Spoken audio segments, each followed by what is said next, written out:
is offset by services. Of course. But it doesn't, I mean, no matter how many smart economists like you say this, the president has pursued his policies and he's going deeper and deeper into it. And now we could even expect a $50 billion worth of tariffs on Chinese goods. The question is, what does that do to the U.S. economy and the global economy? Well, the first thing what it does is that when you put a tax, any sort of tax on a good, the question is who pays for it. The United States pays for it. When the tariff is there. But basically what he is talking about is something quite different. Remember that when we import something, we buy it with a claim. We give the claim to a foreigner, and it's an even deal. But our trade deficit, which is for merchandise account, is close to $800 billion, as the president says. It's offset to a large extent by services. $500 billion total deficit. So, I mean, I guess what I'm wondering is we've had this great economic recovery and this burst of growth. The president may even get his 3% number on GDP thanks to lower tax rates and improved confidence and a number of other factors. How much does that get hurt? Or do you think it does get hurt by the trade policies? Frankly, not terribly much so. Remember that the issue here is basically what's going on in the world economy and how are we affecting it and what we are doing. And international trade, like everything else, is double entry bookkeeping. We are exchanging our paper, whether it's dollar bills or treasury notes, for goods and services. It's a zero-sum trade. And so the view that it's unfair and somehow is mistaken, and most importantly, it is essentially the numbers that we're talking about are initiated largely by American citizens.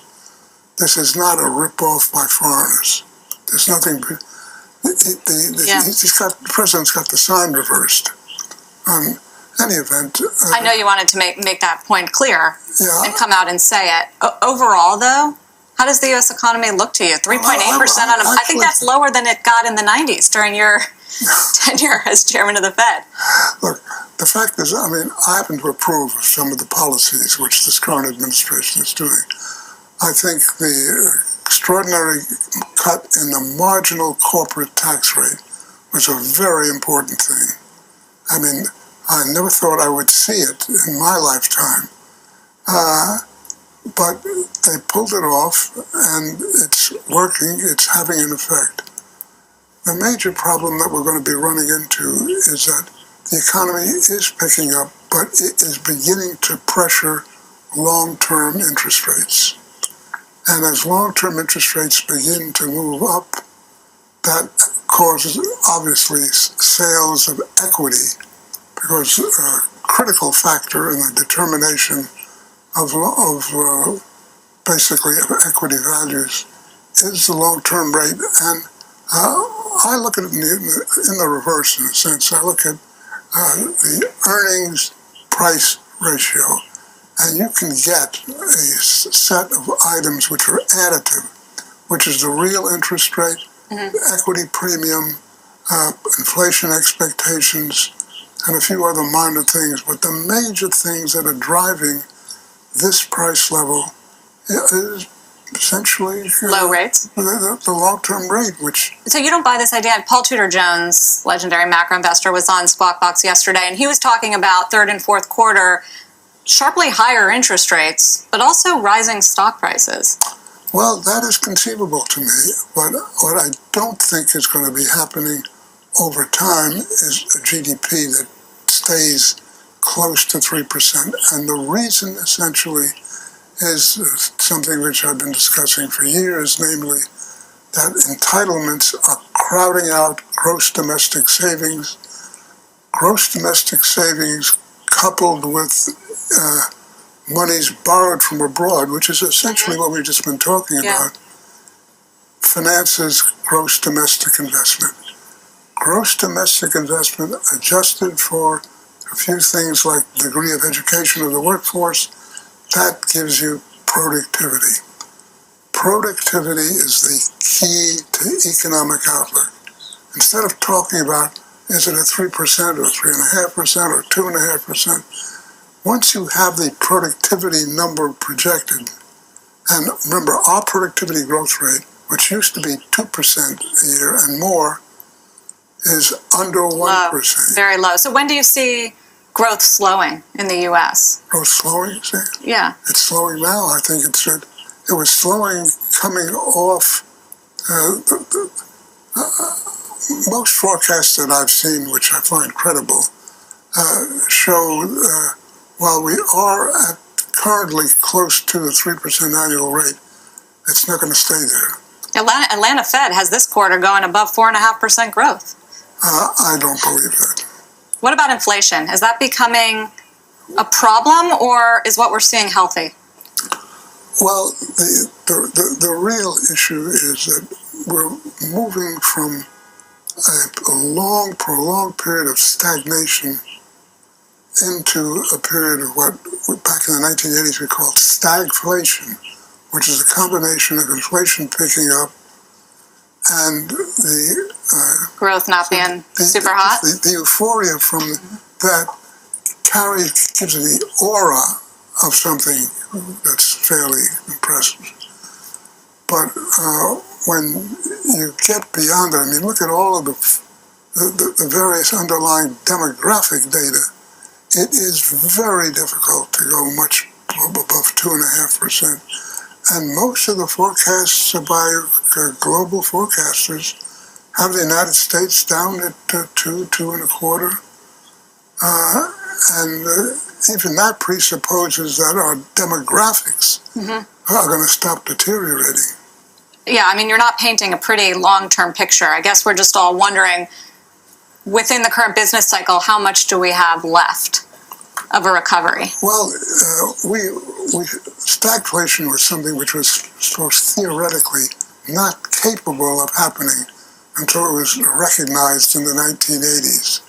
I mean, John Maynard Keynes, who essentially set the framework for how people forecast the economy, said the so-called Phillips curve, which said it was a trade-off between unemployment and the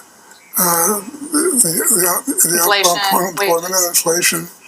And if that is true, you couldn't have stagflation. One offsets the other. Nonsense. So they finally acquiesced in that. And what we're doing now is I think we're moving into stagflation. The long-term inflation, the real long-term inflation rate is the lowest in American history. And I mean going back to 1789. This is a very unusual phenomenon. It can't stand at that level. I think human nature by itself and what economists call time preference is a fundamental aspect of how we evaluate things. We're going to be going down, we're going to be consistently looking at an issue which is downward pressure on real economic growth. And I don't see how we get out of it unless we do other things, maybe which the entitlement reform. The Trump administration has actually done the most important thing is the deregulation. And the combination of those two, the deregulation and the marginal corporate tax rate, are very positive forces. If it weren't for those factors, I think we'd really be in the soup. But the presumption is that we're going up from here, I think, is wishful thinking. Wishful thinking. And finally, I know you don't want to talk about Fed policy. Would it be useful, though, to have a press conference at every Fed meeting from Chairman Powell? That's commenting on things that... All right, I tried. There are many reasons why the market could crash over the course of the next 12 months. The question is, do you know how to profit when stock market falls? Do you know how to profit when stocks fall? And the truth is, you don't even have to wait to profit when stocks fall because certain stocks fall every day. So the opportunity to make money is there daily on stocks falling. So if you'd like to learn more about this, simply click the link below this video and learn some more information. Whoa, stop. What is going on here? Well, what you're looking at is a plummeted price of AutoZone stock in just a matter of an hour or two, when it went up pre-market from 710 and fell later in the day all the way to 596. Why should you care? By utilizing a very simple option strategy, we were able to turn every $1,000 of investment from 9:30 in the morning till 10:45 a.m. into an excess of $10,000. That's right, literally a $10,000 investment produced in excess of $100,000 in gains. The crazy truth about stocks and options trading: most of the fortunes were created when stocks fall. So if you're not utilizing this crazy strategy, you're definitely missing out on thousands of dollars, and you're leaving that money on the table for somebody else. Look, these are the facts. Just think about it. Stocks drop actually much faster than it takes them to climb higher. So just take a look. There's your AZO graph right here. It took it a month, 2 months to get from this 580 level all the way to about 700. And look how fast it dropped just in one day. Now, how do we know that this had a potential to happen? Look, it has a history of doing these things at the same level at around 700. It did it last time during the earnings report. So you don't have to be a rocket science. You just got to know which stocks, when to take action, and you got to know how to find the stocks. Has it ever occurred to you that every day when the market goes higher, there's plenty of stocks that actually drop? Because if every day some stocks did not drop, then the market would go to the moon, just like Bitcoin, right? The reality of life, everything that goes up must come down. Look at the housing bubble in 2008. Bitcoin prices, when nobody believed, we put a recommendation at 18,800 to short Bitcoin. In other words, to make money when it falls. The bottom line is this: you don't need a market crash for you to actually profit on stocks falling. The opportunities are there every single day. You just got to know where to look for. If you grasp the simple idea that stocks fall much faster than they go up, you will be able to become a much more effective and efficient stock or options trader. Okay, hold on. So what you're saying is, while everybody's chasing the stocks on the way higher, the real money is actually made when stocks drop. Yes, that's exactly what I'm saying. If you'd like to learn more about this fascinating and yet such a simple strategy, I invite you to go behind the scenes with me, where I will reveal to you how I turned 12,000 into 466,000 in less than 7 hours trading options with this strategy. And I know this sounds crazy, but I actually did it. And I want to share with you all the specifics, all the details of how I was able to accomplish that. So if you'd like to become a better trader, take action now. Click the link on the button below. Life is too short. Don't waste another minute. Today is your day.